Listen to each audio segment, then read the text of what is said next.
Hi, everyone.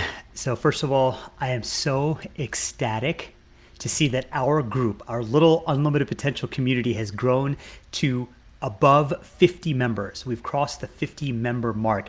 I couldn't be more excited to be part of a community with such upstanding, inspirational, motivational people such as all of you.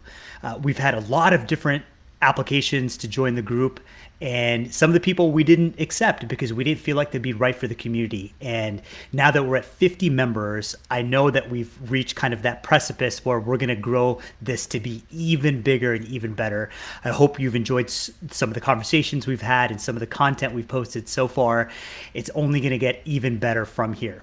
So, to commemorate this occasion of reaching 50 members in our group, I wanted to share some insights and some thoughts that I've had on the topic of finding your purpose and passion.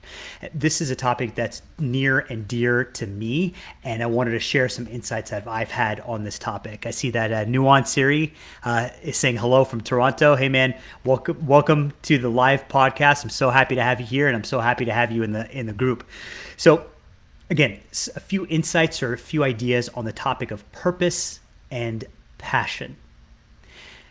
First of all, a quote from Mark Twain. He says, "The two most important days in your life are the day that you're born and the day you realized why you're born." So the two most important days in your life are the day you're born and the day you realize why you were born. So the second thought I want to share with you is many people keep searching their entire lives trying to find their purpose, but this is not really how it works. We always think it's going to hit us like a ton of bricks, like some epiphany that all of a sudden I'll be awakened to my purpose and to my passion. But that's usually not how it works. Instead, how it works and how I want to share my third point is a point that I learned from actually Sara Blakely, the founder of Spanx, which is a multi-billion-dollar company at this point. So Sara Blakely, she used to talk at different conferences and give keynote speeches at different conferences. One of the conferences that she actually spoke at was Oprah Winfrey's conference. And she got up on stage with some passion and energy and says, everyone needs to find their passion. Find why you want to get up in the morning. If you find your passion, then nothing will feel like work. You won't need motivation to get you out of bed in the morning. You'll just have this energy, boundless energy to achieve your goals. And after this conference, someone approached her and said, I really appreciate your enthusiasm in your speech, but the problem is I left your speech feeling really badly about myself. Feeling terrible about myself, in fact. And she felt bad about this. And she asked for more information. And the lady said, I desperately want to find my passion. And I don't know what my passion is. And I left your speech feeling kind of disheartened that I want to find that thing that gets me out of bed in the morning. I want to find that thing that I can work all day and all night for. But I don't know what it is. And I've been searching for it my entire life. So Sara Blakely, she kind of changed her message and changed the way she communicated herself. And she started saying, don't follow your passion, but rather follow your curiosity. So don't follow your passion, rather follow your curiosity. So suppose you find a topic or a field or something that piques your interest. Then dig into that a little bit. Maybe take a class, maybe speak to someone that's in that field. Maybe make it a hobby of yours. Maybe watch some YouTube videos online. So if you have something that piques your curiosity, then dig in further and don't ignore it. Dig in a little bit deeper, take a class, find out more information about the topic. And worst case scenario, fine, a little bit of your time is wasted. But maybe you'll get even more interest in it. Maybe you'll develop even more interest in it. And then you'll dig even deeper. And maybe it'll grow into a passion. So instead of following your passion, follow your curiosity instead. And repeat this process over and over again. And I think you'll find your passion. One other point on this is often the most interesting people in the world are also the most curious. They take interest in various topics. And even if it's something they have no exposure to, they'll take interest in it. And their eyes will light up and they can find passion and curiosity in just the littlest things. So again, oftentimes the most interesting people in the world are often the most curious. Fourth big idea on this topic of passion and purpose. Everyone's ultimate purpose should be to develop yourself into the type of person that's capable of achieving what you want to achieve. So I'll give you an example. Someone might have a goal of, I want to earn $1 million this year. But the goal shouldn't be to earn $1 million, but the goal should be rather to develop into the type of person that's capable of earning $1 million. And the reason I say this is because if you earn $1 million in the year, that reward only lasts one time. You only get that reward one time. But if you develop into the type of person that's capable of earning $1 million, then those skills will stay with you the rest of your life. So, and you'll never experience failure if that's the case. So this year, if you're developing those skills to learn how to earn $1 million, suppose you don't earn $1 million this year. Well, that's okay because you will take that skill set with you into next year. And you've grown personally into the type of person that's more capable of earning $1 million next year. Fifth big idea on this topic the fourth idea, the thing I forgot to mention is, so ask yourself, what skills do I need to develop? What habits do I need to start doing and stop doing? And what character traits do I need to start living into in order to become the type of person that I want to become? That is far more important than actually achieving the outcome.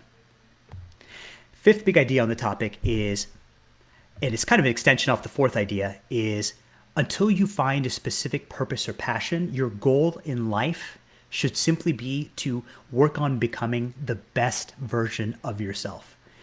Do that, and your path forward tends to clarify itself. Again, if you don't know a specific purpose or passion you want to dedicate yourself to, simply work on becoming the best version of yourself. A sixth idea on this topic is develop your own personal purpose statement. Again, develop a personal purpose statement. I'll share my personal purpose statement with all of you. The purpose of my life is to consistently show up at my best so that I may serve others at the highest level. The purpose of my life is to consistently show up at my best so that I may serve others at the highest level. Now, this manifests in a passion in various arenas of my life. First of all, I want to show up at my absolute best for my family members and for my friends, to be there and to support my family members and friends at the highest level I possibly can. I'm also passionate about spirituality. I teach Sunday school at my temple, and I'm passionate about teaching spirituality to high school students at my temple. I teach the youth group at our temple, and I'm absolutely passionate about it. And I love teaching these principles to people, those at my temple at the youth group. I'm also passionate about health and optimizing my own health, because we all know we can't show up at our very best, at our peak energy levels, if we don't have our health with us. So treating my body right by nutrition and by sleeping well, and by eating the right foods, and by de-stressing, and by meditating. I'm constantly trying to refine my own day-to-day habits so that I can maximize my energy levels to show up and to serve at the highest levels. Another area that I'm passionate about, that I want to bring my best ability to serve others at the highest level, is in refining my mindset.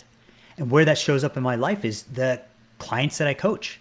If I can tweak my mindset, alter my mindset to show up every day in the most positive possible level, then I can bring that energy and that positivity to my coaching clients and help them refine their purpose and help them improve their mindset.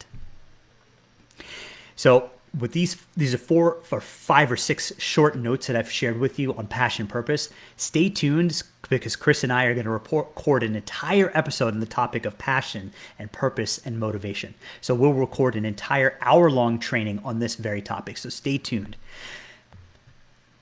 I want to challenge you at this time. I've shared with you my personal passion statement or my personal purpose statement. I want to challenge all of you at this point to stop and come up with your own purpose statement and post it in the comments below. Oftentimes, when we share something in a public forum, or out loud, especially in a supporting community such as this one. When you say it out loud, it forces you to live up to that standard. And when we have people that are supportive and uplifting, like everyone in this community, we can hold each other accountable to live up to our own purpose statement. And to wrap up, I want to share a quote with you, and this comes from Vishen Lakhiani's book, his latest book, The Buddha and the Badass. It says, little ideas that tickled and nagged and refused to go away should never be ignored, for in them lie the seeds of destiny. Remember this. It's one of those quotes to live by. Now, I'm sure you've experienced moments like this. Call it that inner voice or intuition, creativity, the soul, gut instinct, a hunch, the universe, or God. Choose whatever words empower you to describe it. But make no mistake, all humans have inklings like this. So, like I shared earlier in this video, like Sarah Blakely said, follow your curiosity. What is that inkling within you? And dig in, follow that, and dig in a little bit deeper. For me, that little inkling was starting this podcast and sharing this passion I have for education and for becoming the best version of myself and helping others to become the best version of themselves. This is a passion, inkling that's been kind of festering within me. And I'm so glad that Chris has been so supportive and that we have shared this passion together to start this podcast and to share our bits and pieces that we've learned and insights that we've had with our entire community. But I must say, we've learned more from all of you than we can possibly pass along from within ourselves. So I want to take a moment to thank all of you for being a part of this community and for participating in all the conversations and the discussions and uplifting each other up to make this community even better. So this podcast, I want everyone here in this group to mark your calendars because February 8th is when our podcast officially launches. It'll be on all major podcast platforms: Stitcher, Spotify, Apple Podcasts, Amazon, Google Podcasts. Anywhere you can find podcasts, you will find our podcast. So we will be making more announcements as the date approaches, but please mark your calendars right now. We'll ask you to subscribe to the podcast and to share all of them with your friends and family members. Anyone who you feel can benefit from a community like this, benefit from the messages that we share in this community. Please be sure to share this community and share this podcast with others.